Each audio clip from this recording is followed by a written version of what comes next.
एक आंसू भी हुकूमत के लिए खतरा है, तुमने देखा नहीं आंखों का समंदर होना। भारत की बर्बादी के लिए हर वो शख्स जिम्मेदार है जिसको लगता है कि एजुकेशन, स्कूल, यूनिवर्सिटीज, हॉस्पिटल्स रोजगार से भी ज्यादा अहम मजहब या धर्म है। भारत के सबसे बड़े स्टेट यानी कि मोदी और योगी के राम राज्य वाले उत्तर प्रदेश के शहर कानपुर में एक मुसलमान रिक्शे वाले को पीटते और जय श्री राम बुलवाते हुए सड़क पर घुमाया गया। उसकी डरी हुई बच्ची उससे लिपट कर रोती रही। रिक्शे वाले का कोई गुनाह नहीं था। उसकी भाभी का अपनी हिंदू पड़ोसन से कुछ बाइक लड़ जाने की वजह से झगड़ा हो गया था। मैं समझना चाहती हूं और अपने हर हिंदू दोस्तों से पूछना चाहती हूं कि इन सड़क छाप लफंगों को भगवान राम का नाम बदनाम करने की इजाजत किसने दी? लानत है ऐसी आइडियोलॉजी पर जो जय श्री राम का नारा लगा रही एक दंगाई भीड़ से एक बेगुनाह बाप पर उसकी मासूम बच्ची के सामने हमला करवाती है और उस मासूम बच्ची की चीखों का इन जय श्री राम कहने वाले दरिंदों पर कोई असर नहीं होता। अगर आपका मजहब आपको ऐसी हैवानियत के लिए मजबूर करता है तो छोड़ दीजिए ऐसे मजहब को। अगर तुम्हें उस नन्ही बच्ची की चीख सुनकर भी गले में गेरुआ गमछा डाले इन गुंडों की घिनौनी हरकत पर अफसोस नहीं है तो यकीन मानिए मौजूदा सियासी वहशीपन ने तुम्हें एक जिंदा लाश बना दिया है। दोस्तों, अब जो बातें मैं कहने जा रही हूं उसको बहुत ध्यान से सुनिएगा। भारत की दशा इस वक्त बड़ी पैथेटिक है। एक धर्म के मानने वाले दूसरे मजहब के फॉलोअर्स के जानी दुश्मन बने बैठे हैं। अब तो एक मजहब का होना ही दूसरे धर्म का कट्टर दुश्मन होना है। ऐसे हालात में भारत का फ्यूचर बेहद अंधेरे में नजर आ रहा है। इन धर्मों ने भारत का बेड़ा गर्क कर दिया और अभी पता नहीं कि ये मजहबी दंगे भारत का पीछा कब छोड़ेंगे। इन दंगों ने पूरी दुनिया की नजरों में भारत को बदनाम कर दिया है। देखा गया है इन दंगों के पीछे कम्युनल यानी सांप्रदायिक नेताओं और अखबारों का हाथ है। जर्नलिज्म का काम किसी वक्त में बहुत ऊंचा समझा जाता था, आज बेहद ही गंदा हो गया है। ये लोग एक दूसरे के खिलाफ बड़े मोटे मोटे टाइटल देकर लोगों के जज्बातों को भड़काते हैं और दंगे करवाते हैं। एक दो जगह नहीं, कितनी ही जगहों पर इसलिए दंगे हुए हैं कि लोकल अखबारों ने बड़े भड़काऊ आर्टिकल लिखे थे।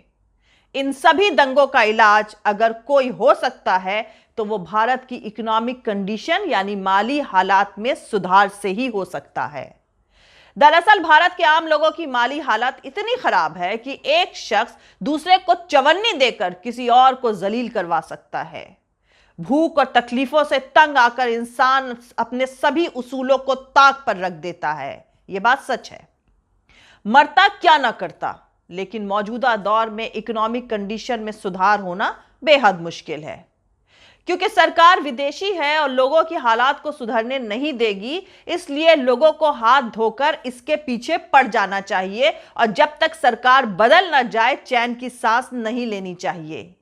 ये तमाम बातें शहीद भगत सिंह ने कम्युनल दंगे और उनका इलाज टाइटल नाम से एक आर्टिकल में लिखी थी जो कि जून 1928 में छपा था।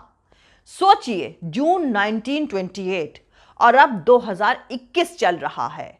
कम्युनल नेता और बिकाऊ मीडिया का आज भी वही गंदा धंधा चल रहा है जो शहीद भगत सिंह ने 1928 में बताया था।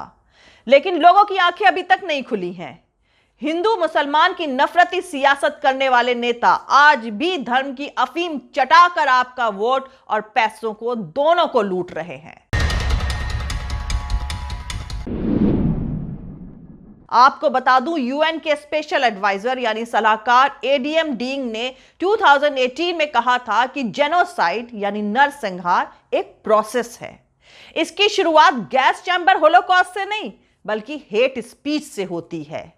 एडीएम डींग के इस सेंटेंस को दोबारा थोड़ा ध्यान से सुने कि जेनोसाइड यानी नरसंहार एक प्रोसेस है और इसकी शुरुआत गैस चैम्बर होलोकॉस्ट से नहीं बल्कि हेट स्पीच से होती है।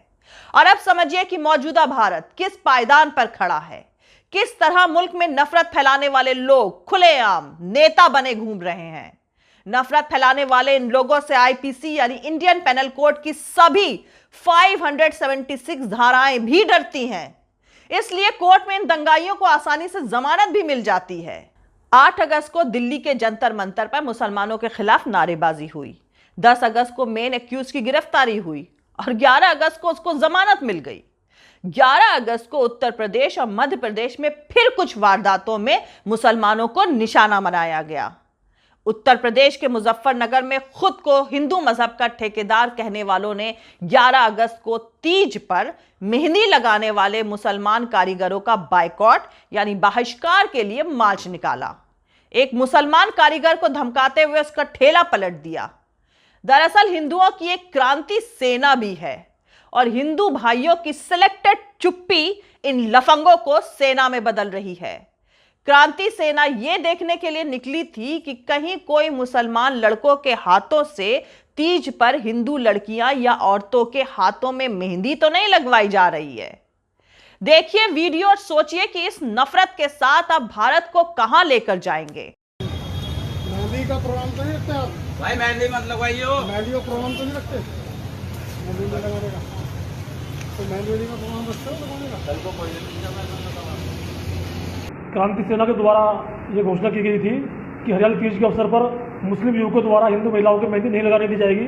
तो आज इसी चीज़ की हमने बाजार में हम घूमे, भगत सिंह रोड, शिव चौक, नई मंडी में हमने दुकानों पर चेकिंग करी कि कहीं कोई मुस्लिम युवक मेहंदी लगा तो नहीं लगा रहा है, परंतु कहीं भी कोई मुस्लिम युवक मेहंदी लगाते हुए नहीं मिला। कुछ हिंदू युवक मेहंदी लगा रहे थे, उनके बाद जाँच पड़ताल की गई तो वो हिंदू पाए गए। हमारा मानना है कि जो मुस्लिम युवक पहले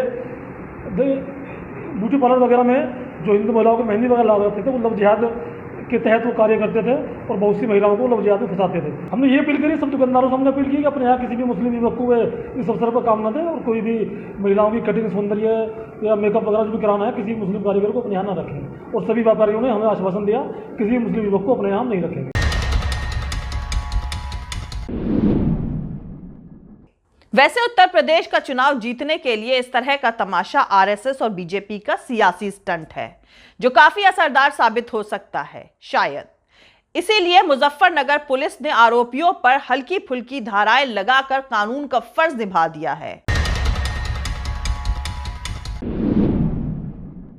इसके बाद कानपुर में मुसलमान रिक्शे वालों को पीटते हुए जय श्री राम के नारे लगवाए गए।